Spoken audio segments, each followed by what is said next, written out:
Ahora comenzaremos nuestro estudio de dos mezclas especiales que son la base para el estudio de mezclas mezclas más complejas.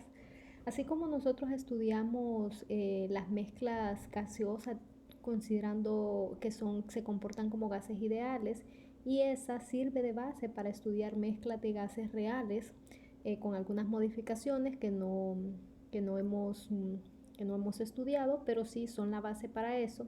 Y así como vimos los calores de disoluciones, también calores integrales o calores diferenciales que están dados para realmente ecuaciones, mezclas reales.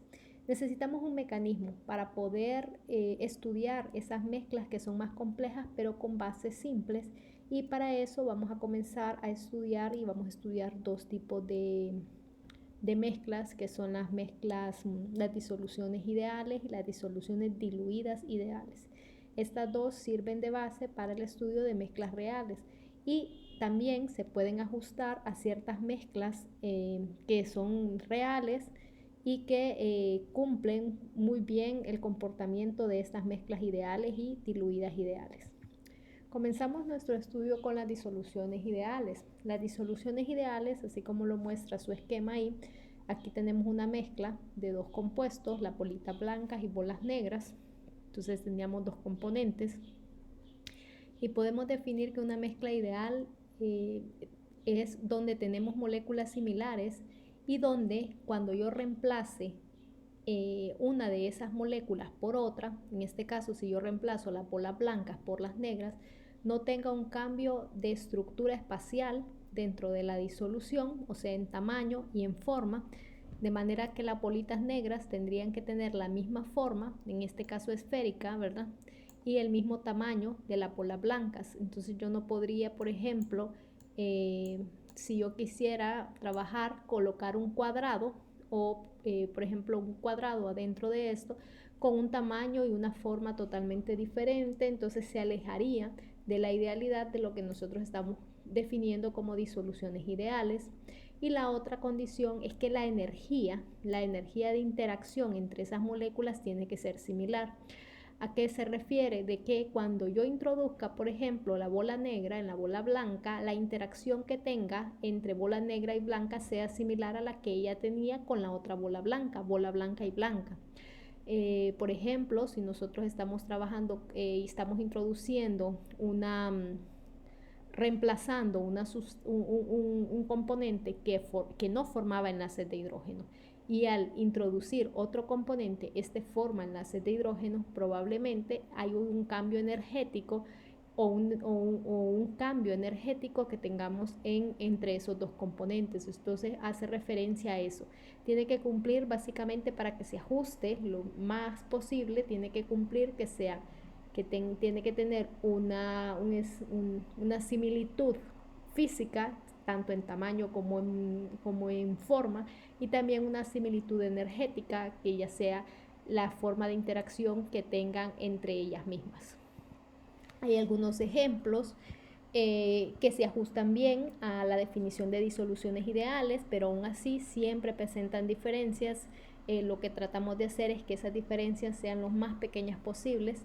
Esas especies pueden ser especies isotópicas, ¿no? Que uno podría pensar que tienen el mismo comportamiento, pero no, incluso en ese tipo de especies se observan diferencias. Otro ejemplo que podemos tener aquí que sea justo es dimetil, el dimetilpropano y el tetrametilsilano, que tienen comportamientos, cuando se sustituye uno por otro, tienen comportamientos de una disolución ideal. Y el clásico para este tipo de mezclas es el benceno y el metilbenceno que tendrían. Pero existen, como pueden ver, existen otras mezclas que también cumplen la definición de disoluciones ideales. Entonces hay que tener en mente estructura y energía. Estructura en base a tamaño y forma, y energía en base a interacciones que ellas podrían tener. Vamos a empezar el estudio termodinámico y a sacar conclusiones en base a lo que nosotros ya conocemos sobre cómo tienen que comportarse las mezclas cuando se encuentran en un equilibrio térmico. De hecho, ya dijimos cómo teníamos que medir la energía libre de Gibbs de mezcla a través de la presión de vapor. Este es un recipiente donde yo tengo el líquido A y el líquido B, y está cerrado, y por ende tiene que tener un equilibrio con su vapor. En este caso, ambos líquidos tienen presión de vapor, y tendré también el componente A en la fase de vapor. Para que se encuentre en un equilibrio material, el potencial químico de ambos tiene que ser igual. En este caso yo estoy usando de referencia el potencial químico de A, tanto en el líquido como en la fase de vapor, tiene que ser igual, pero lo mismo tiene que cumplir el potencial químico de B. Entonces aquí podemos colocar las mismas expresiones donde ya sea que se encuentre puro, como lo hemos denotado con el asterisco, o que se encuentre en mezcla, como es este caso, el potencial químico de los componentes que conforman la mezcla tiene que ser igual. Basándonos en esa definición, nosotros podemos hacer, por ejemplo, el potencial químico de A en la fase líquida cuando está puro puede ser igual al potencial químico de A en la fase de vapor, y nosotros ya sabemos modelar, que sería en este caso los potenciales químicos de la fase de vapor. Aquí estoy utilizando la aproximación de que el vapor, las mezclas de vapor en la fase de vapor se van a comportar como gases ideales, y ese es un consenso que nosotros vamos a mantener, que los gases que están en equilibrio con su líquido, esas mezclas son mezclas ideales. Por eso puedo utilizar esa definición que ya habíamos aprendido cuando hablamos de mezclas de gases. Lo que he hecho aquí es dejar de un lado el potencial químico de A en el estado normal y colocar todo del otro lado. Ahora, si trabajo con el potencial químico de A, pero no puro, sino que en la mezcla, también obedece a lo mismo, solo que ahora la presión en A, que es la que yo voy a tener aquí, no es la presión de A puro, sino que es la presión parcial que está ejerciendo A en esta mezcla. Al sustituir, voy a hacer una aproximación donde considero que el potencial químico de A en el estado normal cuando está en mezcla es igual que el potencial químico de A cuando se encuentra puro. Esta aproximación no es una aproximación alejada de la realidad, porque estamos básicamente solo depende de la presión, y la presión es la misma en ambos casos del estado normal.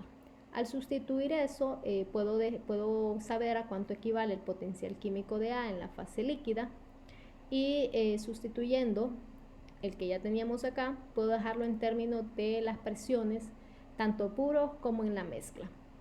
Al colocar esto, obviamente puedo reorganizar esto, las presiones en el estado normal se cancelan, y puedo escribir esta ecuación, que es muy similar a la ecuación que habíamos escrito para el potencial químico, de gases, ¿no?, que teníamos. ¿Cuál es la diferencia? Ahora vemos que el potencial químico de A en el líquido tiene un estado de referencia, el que nosotros llamábamos con el índice de supracero. Ahora lo colocamos en el asterisco. Entonces, para una disolución ideal, el estado de referencia es el componente puro en el estado líquido, ¿no? Eso es lo que tenemos que recordar. Así como lo he hecho para A, también lo podría hacer para B, porque las disoluciones ideales no ponen restricción en la concentración que tiene que tener cada uno de los componentes.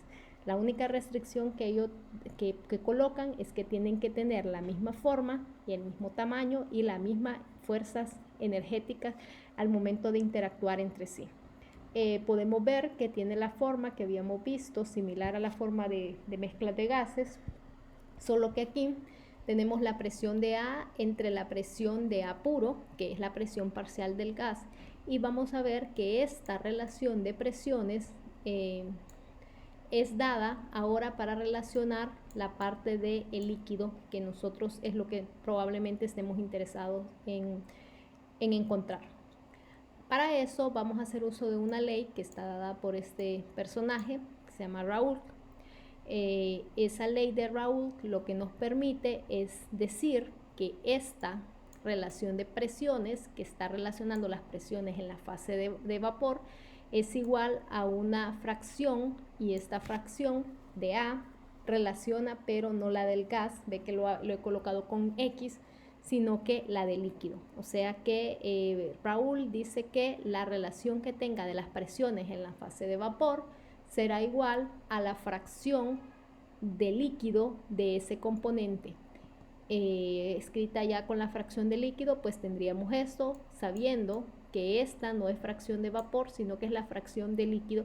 Por eso le he colocado X, y cuando hablábamos de fracciones de gases, de vapor o de gases, recuerdan que le colocaba Y. Entonces esa es la gran conclusión que tiene Raúl, que permite relacionar a través de la medición de propiedades de vapor, determinar propiedades o concentraciones de la fase líquida de esa mezcla, obviamente. Esa gráfica o esta ecuación puede graficarse relacionando las presiones que nosotros vamos a tener aquí. Yo lo he hecho para A, pero también puedo escribirlo en términos de B, y las conclusiones son válidas para ambos.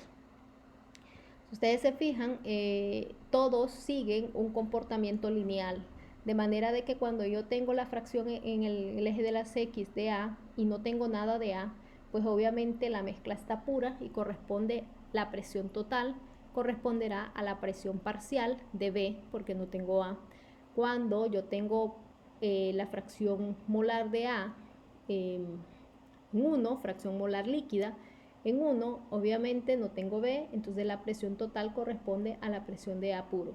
En todo ese momento, obviamente, tendré una disminución donde las presiones parciales están dados por la volatilidad que va a tener el líquido. La presión mayor, obviamente, será del líquido más volátil que tenemos, y así puede ir cayendo hasta el líquido. Siempre vamos a tener un líquido más o menos volátil.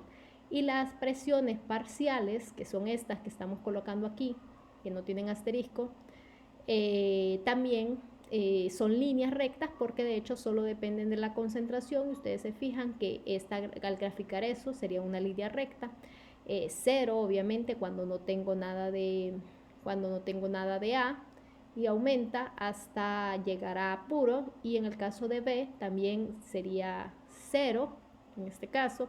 Cuando no tengo nada de B, todo es A, y va aumentando hasta llegar a B puro. Entonces esa es la relación de Raúl, donde podemos ver sus ecuaciones y su gráfica, que van a seguir ese comportamiento similar, líneas rectas.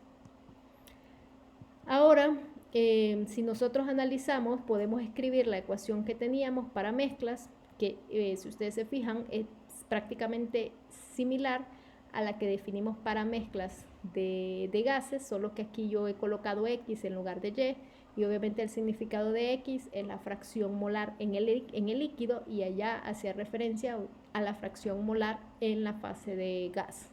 Pero sigue la misma ecuación, de manera de que podemos observar aquí, vamos a analizar ahora cómo se van a comportar esas fracciones, pero antes vamos a comparar dos mezclas que son de ciclopentano y ciclohexano, una mezcla a 25 Celsius y una atmósfera, y está en un rango grande de fracciones molares, en este caso de ciclohexano. Y podemos observar que ahora las mezclas podemos distinguir entre lo que es una mezcla ideal y una mezcla real. Esto no tiene nada que ver con que lo considere puro o no puro. Definitivamente, desde que yo mezclo dos componentes, yo estoy teniendo un efecto de mezclado. Ahora, cómo trabaje o cómo yo considere esa mezcla es distinto. Ahora estamos analizando mezclas donde tenemos mezclas de disoluciones ideales, pero en realidad son mezclas reales, ¿no? Entonces, pero lo que podemos ver es que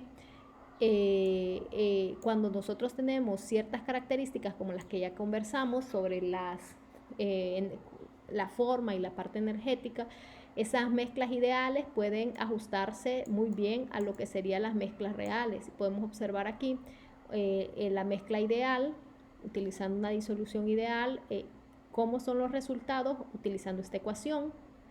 sin necesidad de analizar el experimento y comparando con resultados experimentales donde los cambios prácticamente son nada.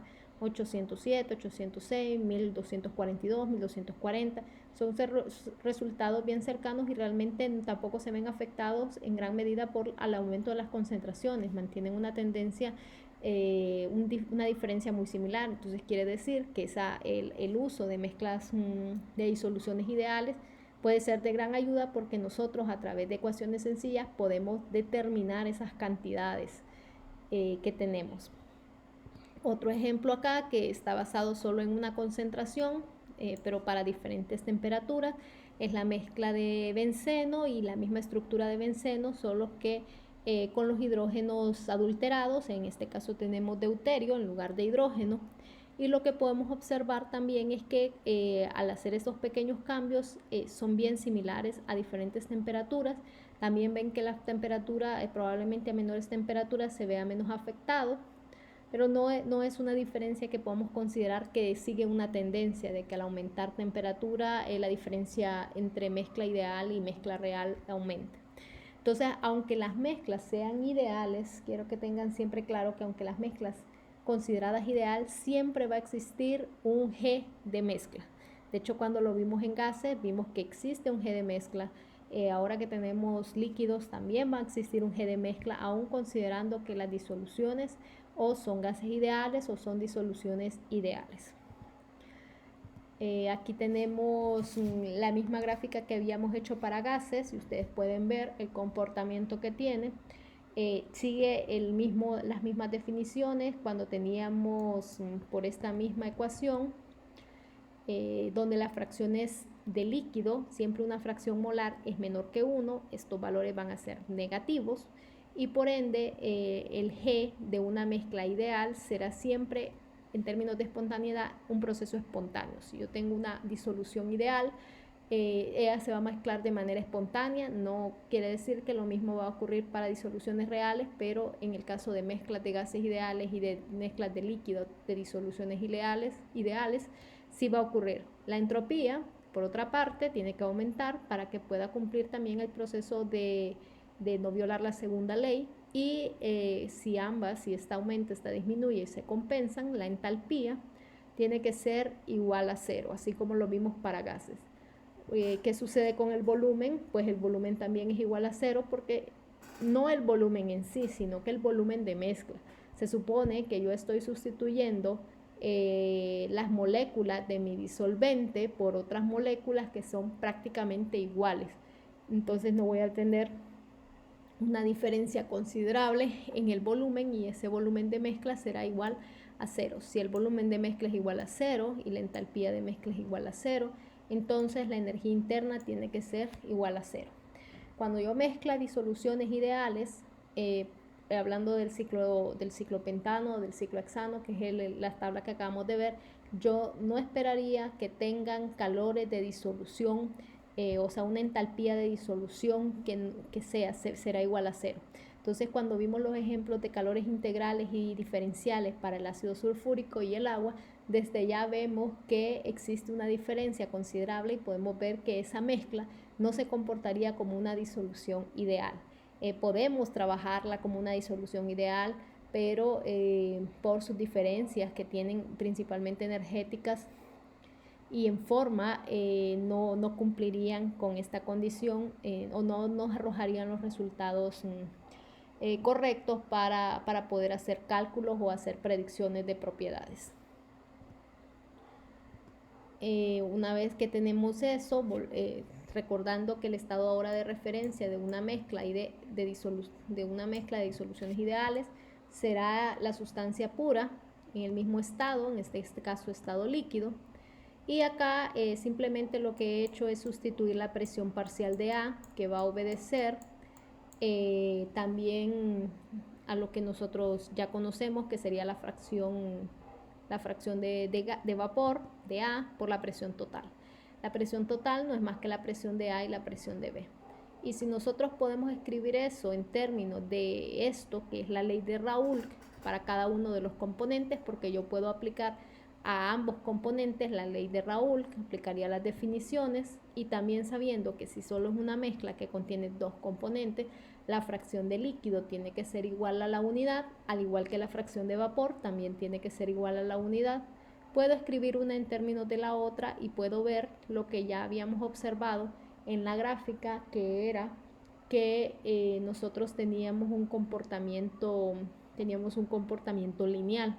Antes de analizar esta ecuación, quiero que revisemos esta, que lo que está mostrando es esta gráfica, que cuando la fracción del líquido de A, por ejemplo, si yo tengo XA igual a la unidad, o sea, prácticamente A se encuentra puro, entonces obviamente el potencial químico de A en el estado líquido tiene que ser el potencial químico de A puro, cuando se encuentra A puro, y que tiende a negativo infinito cuando esta fracción disminuye tanto, ¿no?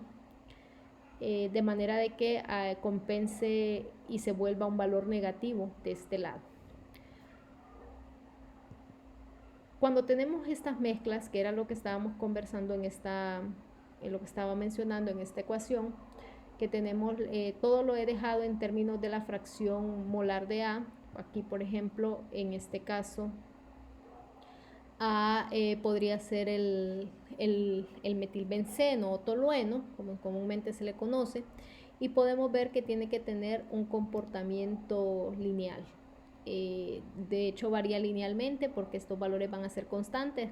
Conociendo la temperatura, yo conozco las presiones de los componentes puros y puedo determinar las fracciones de líquido que tanto la presión total como las presiones individuales se comportan como línea recta. Y aquí está el ejemplo clásico. De hecho, esta es la mezcla binaria con la que Raoult define su ley de Raoult para determinar las mezclas ideales.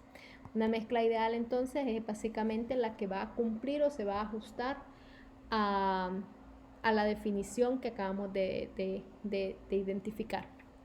Y ven, ¿verdad?, que se ajusta perfectamente a ese comportamiento que nosotros tenemos. Ya vamos a observar que hay mezclas que no logran ajustarse a esto.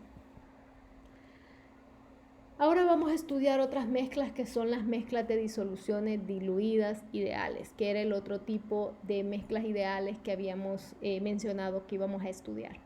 ¿Cuáles son esas mezclas y cuál es la diferencia con respecto a las mezclas, a las disoluciones ideales?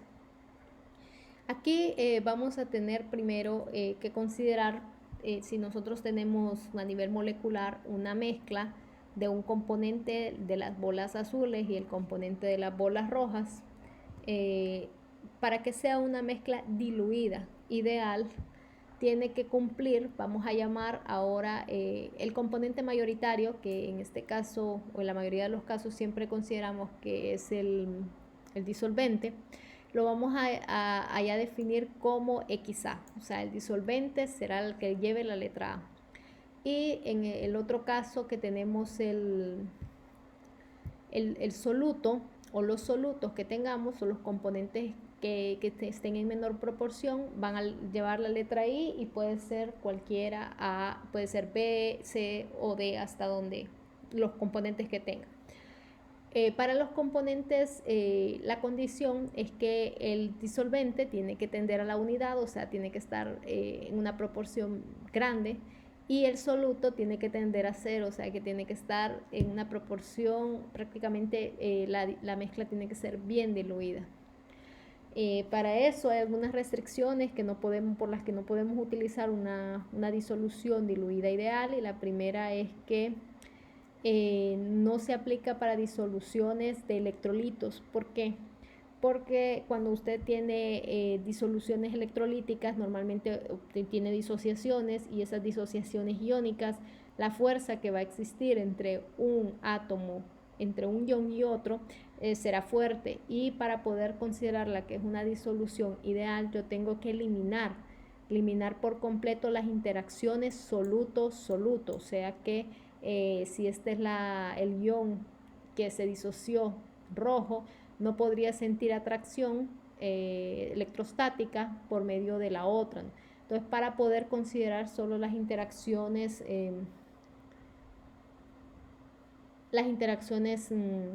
soluto solvente, que son las únicas que voy a poder considerar. Entonces eso limita a que mis disoluciones ideales no sean, por lo menos por este mecanismo, no sean disoluciones electrolíticas. Existen análisis de disoluciones electrolíticas, pero hay que hacer unas modificaciones para poder utilizarlas. El disolvente, que en este caso hemos determinado con la letra A, lo he colocado aquí y obedece. Esta es la ecuación que definimos para las disoluciones ideales. Entonces el disolvente se comportará como una disolución ideal, mientras que el soluto va a tener otra forma. No puedo, a diferencia de las disoluciones ideales, donde tanto el soluto como el solvente pueden estar en cualquier proporción, no importa, y aquí ya restringe las proporciones. Y otra condición es que allá tampoco restringe prácticamente el estado de referencia. Puedo modelar ambos componentes con la misma ecuación. Aquí no. El soluto se va a modelar con esta ecuación donde aparece un estado de referencia un poco extraño, que es este estado de referencia que llamamos un estado de referencia ficticio, que tenemos acá. Simplemente he repetido la ecuación para el disolvente, pero nosotros solo nos vamos a centrar en la del soluto. Y ese soluto tiene un trasfondo, ¿verdad? Definir ese estado ficticio no es fácil, porque en realidad es un estado que no existe, pero se ha observado que esta fracción que tenemos aquí, que es la fracción también de líquido, o sea, de ese componente I en el estado líquido, pero siempre haciendo referencia en que vamos a tener también en la fase gaseosa, porque es un sistema cerrado donde yo tengo un líquido que se va, una mezcla líquida donde va a tener esos mismos componentes en la fase de vapor. Entonces él me permite encontrar los componentes de I en la fase líquida a través de la ley de Henry, que fue dada por William Henry, donde él relaciona la fracción de líquido con estas relaciones de presión parcial y una constante, que esta constante, si ustedes se fijan, prácticamente sustituye a la presión del componente puro que habla la ley de Raoult. Solo que esta constante tiene otros valores y también depende de muchas variables que vamos a estudiar. Ese estado ficticio que tenemos, que es el que habíamos hablado, es un estado que realmente no existe. Es un estado que considera que el potencial químico de I será igual al estado ficticio cuando esa fracción de líquido de I sea igual a la unidad. El problema es que las disoluciones diluidas ideales limita a que XI sea igual a 0. Entonces el estado ficticio dice que I, que es el soluto, se va a comportar cuando está puro como si estuviera diluido, cosa que no puede existir. Pero la línea continua es la que muestra el comportamiento real y la línea de trazos es la que muestra esta ecuación. Lo que podemos observar es que a medida que obviamente la concentración del soluto aumenta, la desviación entre ambas es muy grande, pero si yo estoy trabajando con concentraciones bien pequeñas del soluto, entonces ambas se ajustan. Entonces es la limitación que tenemos, solo podemos considerarla para disoluciones bien diluidas.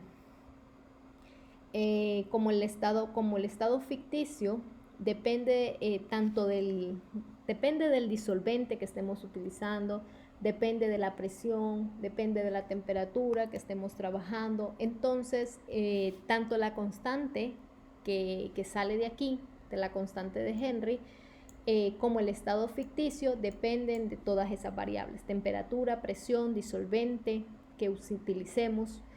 Y obviamente no puede ser, está limitado a fracciones molares de soluto muy pequeñas.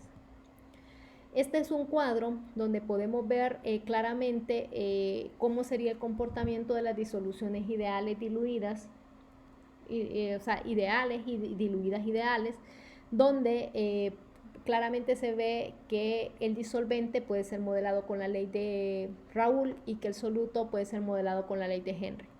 En la línea roja que está aquí está modelando el comportamiento real de una mezcla que se comporta como una disolución diluida ideal y una disolución ideal. Cuando yo tengo la fracción de B, que la fracción de B tiende a 0, o sea, muy pequeña, esta sería la curva de una disolución diluida ideal, y ven que la línea que modela la disolución real se ajusta muy bien a la ley de Henry. Obviamente, si B se encuentra diluida, A tiene que estar prácticamente casi puro. Si yo tuviese un diagrama como este, pero que en lugar de mostrar B mostrase A, yo podría ver que a medida que A se acerca a la unidad, el comportamiento de la línea que muestra la disolución real se ajusta bien a la ley de Raoult, que es la curva que va hacia abajo. Entonces, una disolución diluida ideal puedo modelar el soluto con Henry y el disolvente con Raoult, y tendría resultados aceptables, considerando cuáles son las definiciones de una disolución ideal y una diluida ideal.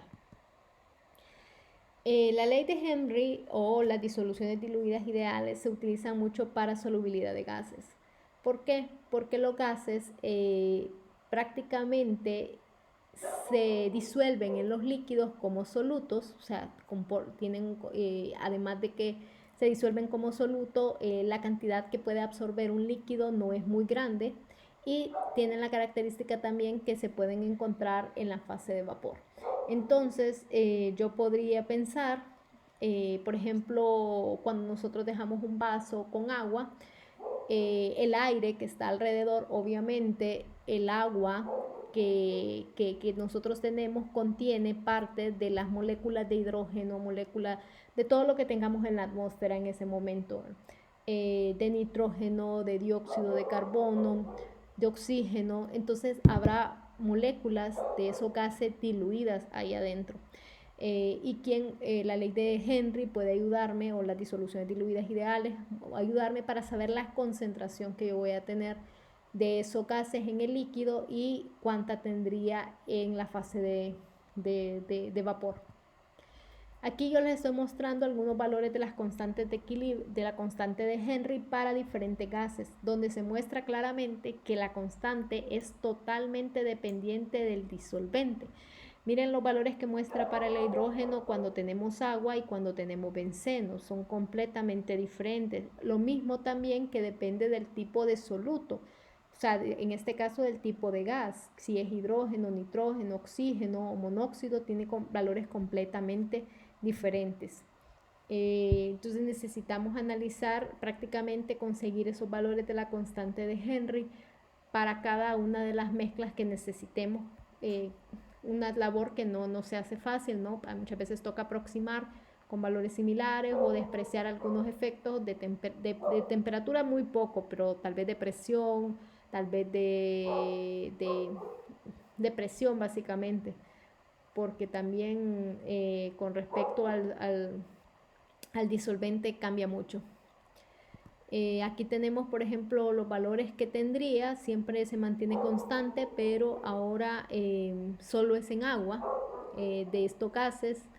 Y lo que quiero mostrar aquí es que la constante de Henry también puede tener unidades distintas. Acá obviamente la constante de Henry tendrá que tener unidades de presión, porque estoy trabajando con la presión, y esta fracción de líquido de los componentes del soluto tiene que ser adimensional. Pero en este caso también puedo escribir la constante de Henry en términos de esta variable, que es la molalidad. Entonces, la constante de Henry tiene que llevar unidades de presión entre molalidad, para poder tener unidades aquí de presión. También eso, de hecho, cuando se habla de solubilidad de gases, normalmente reportan la constante de Henry de esa manera. Algunos textos, como lo es su manual, en lugar de llamarle K a la constante de Henry, le llaman H, ¿no? También eso varía. Acá mostramos un gráfico donde se puede mostrar la solubilidad de agua, del nitrógeno y el hidrógeno, pero con presión. Entonces podemos ver que a unas presiones todavía como de 100 atmósferas, que es prácticamente el nitrógeno y el hidrógeno, o sea, en este caso son estos dos componentes. No quiere decir que sea el caso de todos los gases, pero gases similares en estructura y en forma podrían tener comportamientos similares, donde podemos considerar que la constante de Henry podría ser independiente de la presión. La línea punteada es la que está modelada con eso y la línea de trazo continuo es el comportamiento real.